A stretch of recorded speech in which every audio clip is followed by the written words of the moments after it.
we're still seeing flames in this area, and they can spread very quickly on a windy day like today, where we have a red flag warning.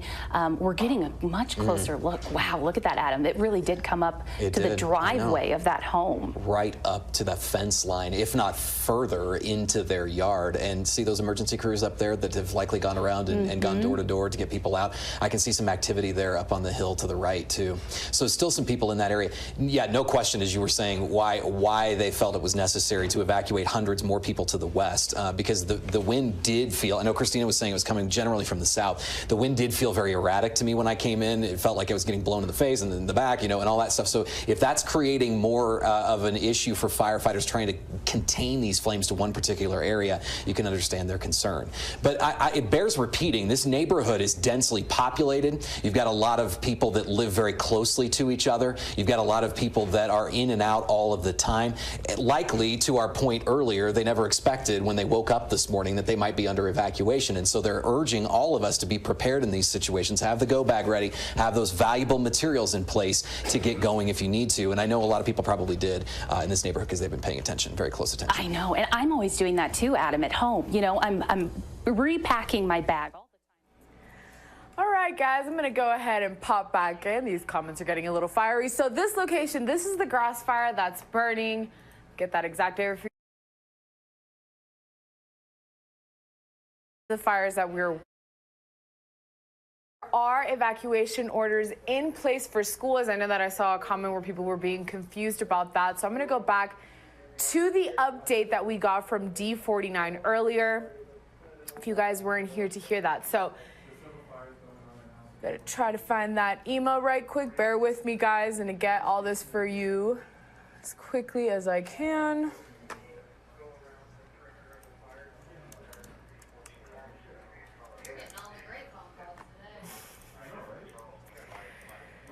Let's see.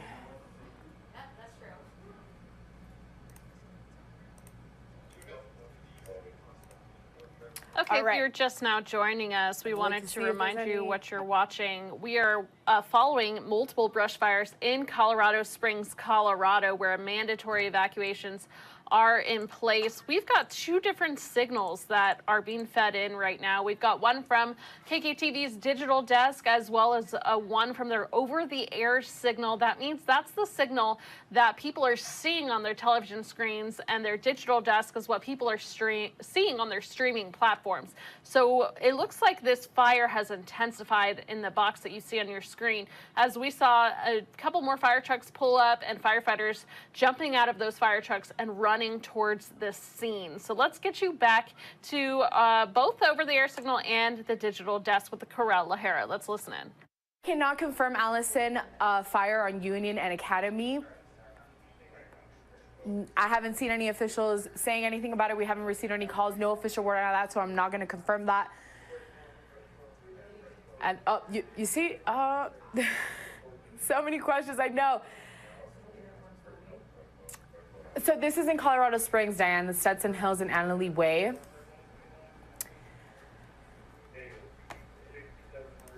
But yeah, I see lots of questions flooding in, guys. I'm sorry, and I really don't want to give anybody wrong information, so just going to kind of keep reiterating what we've been saying. But I'm going to go back to Steve, our meteorologist, and then give an updates on the conditions, where these flames may be moving toward.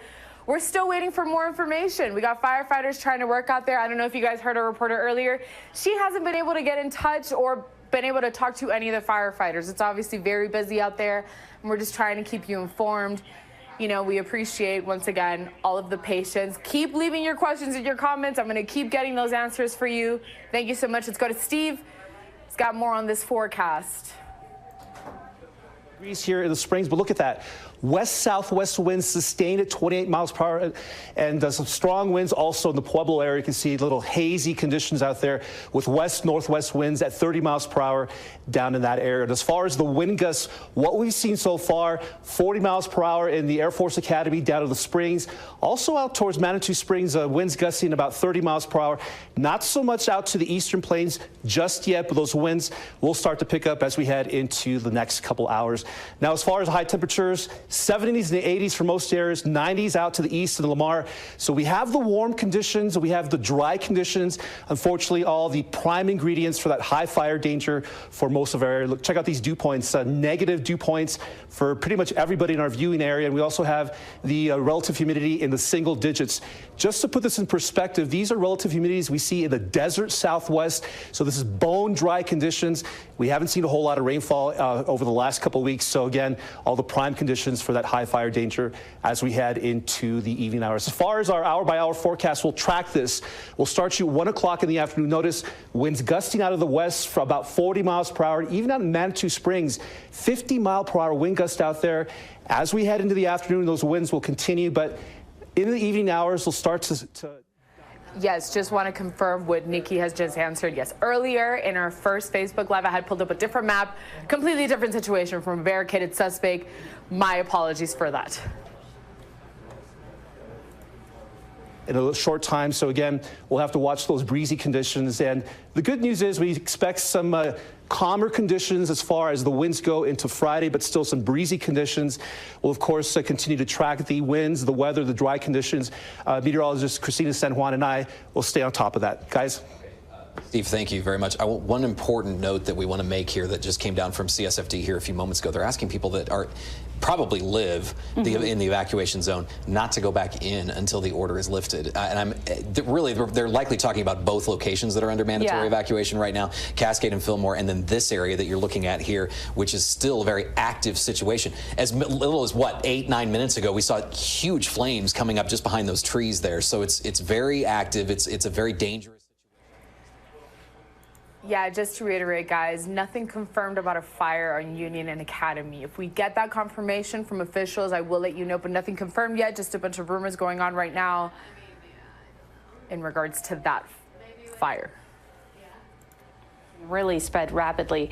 They want everyone to just stay out of the area so they can do the work that they need to do. And it makes sense. I mean, for safety reasons, too. We heard about the different plans that D49 has for the schools that are in the heart of that evacuation zone.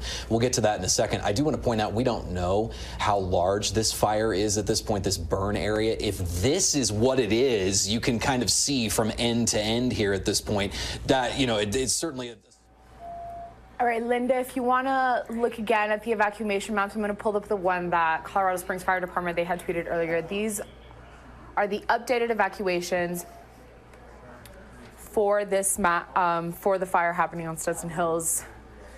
And that was that live picture that you guys had just seen a moment ago. And yes, Heather, it's a good thing to point out. Very little information right now. The best we can do is continue to show you guys our live pictures from our reporters, but we don't even really have a lot of official information as to what's going on.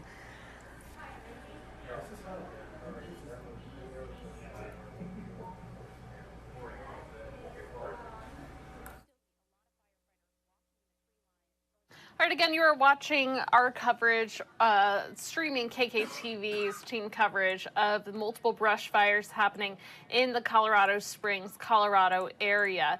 We're going to go ahead and take this lull in coverage as to take an opportunity to take a quick commercial break. We can see a little bit more people gathering in front of that camera there, and it looks like the scene there was intensified a while as it looked like the smoke plume was getting bigger, but it looks like now it has calmed down just a bit, at least from this vantage point. But we will, of course, be showing you all of this coverage from KKTV. So for now,